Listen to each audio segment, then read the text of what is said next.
lepas 3-4. Pandang untuk Machado. Ada serangan awal yang mau dilakukan Machado. Jaringan awal serbuan pertama Ramon Machado. Kelab Liga Super, Sabah FC akan menempuh satu lagi perjalanan menarik dalam kalendar bola sepak mereka apabila menyertai Piala AFC 2023.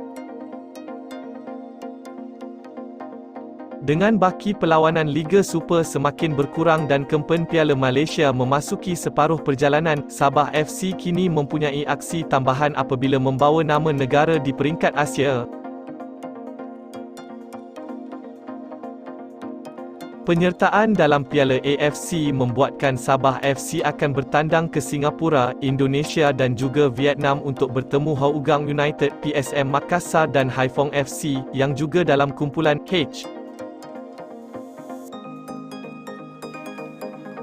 Bagaimanapun, hasrat kelab Borneo itu untuk terus mendapatkan tempat dalam pentas Asia musim depan berdepan kesukaran berdasarkan prestasi mereka ketika ini.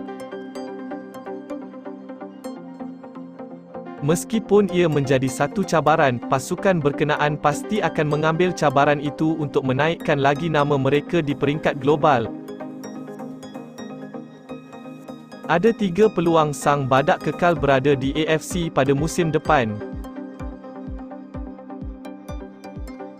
Peluang pertama, juara Piala Malaysia. Berdasarkan peraturan Liga Bola Sepak Malaysia MFL sebelum ini, slot Piala AFC musim depan akan diberikan kepada juara Piala FA, namun ia tak dapat diberikan kerana dimenangi oleh Johor Darul Takzim.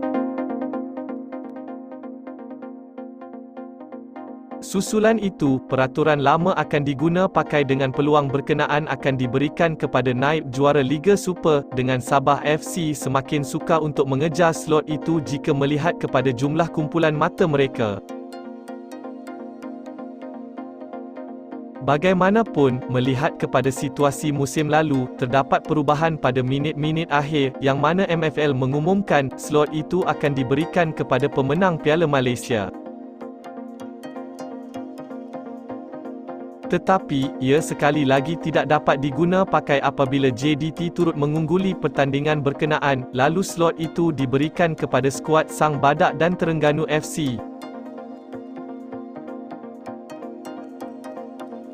Sekiranya perubahan sebegitu akan dibuat ketika ini, peluang untuk skuad kendalian Dato' Ong Kim Swee untuk ke pentas Asia masih terbuka, dengan mereka hanya perlu memberi tumpuan kepada baki saingan Piala Malaysia, dan cuba membawa piala berprestij itu ke Borneo. Peluang kedua, rebut tempat kedua Liga Super. Melihat kepada situasi semasa Sabah FC dalam kedudukan Liga Super 2023, sudah tentu akan mempunyai peluang untuk menduduki tangga kedua.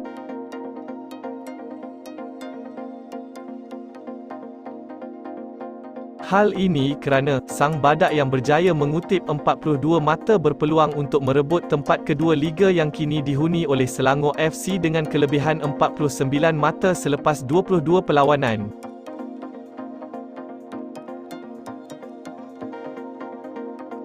Sabah FC yang kini menduduki tangga keempat liga mempunyai laluan yang lebih mudah berbanding Selangor dan Kedah Darul Aman FC yang berada di tangga ketiga.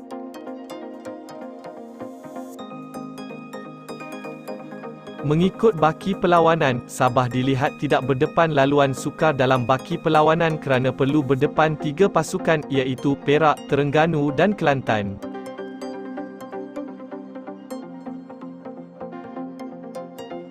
Hanya Kedah, saingan yang mungkin suka untuk mencuri mata tetapi kelebihan di tempat sendiri boleh dijadikan moral buat anak buah Kim Swee, mencapai 3 mata penuh.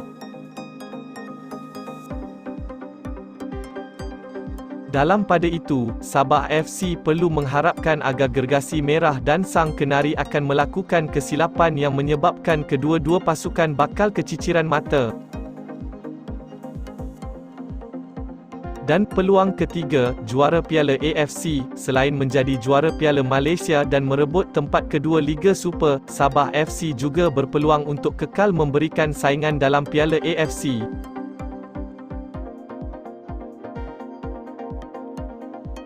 Sekiranya Sabah FC berjaya merangkul kejuaraan dalam saingan Piala AFC, tentunya skuad kendalian Kim Swee mempunyai peluang untuk menempah slot ke Liga Juara-Juara AFC atau ACL dengan mengharungi pusingan kelayakan. Difahamkan, jika Sang Badak berjaya menjulang Piala AFC nanti, ia merupakan jalan pintas untuk menembusi kejohanan itu pada musim hadapan. Walaupun dijangka sukar, namun tidak mustahil, berikutan Sabah mempunyai barisan pemain yang cukup berkualiti untuk bersaing di peringkat Asia. Terlepas untuk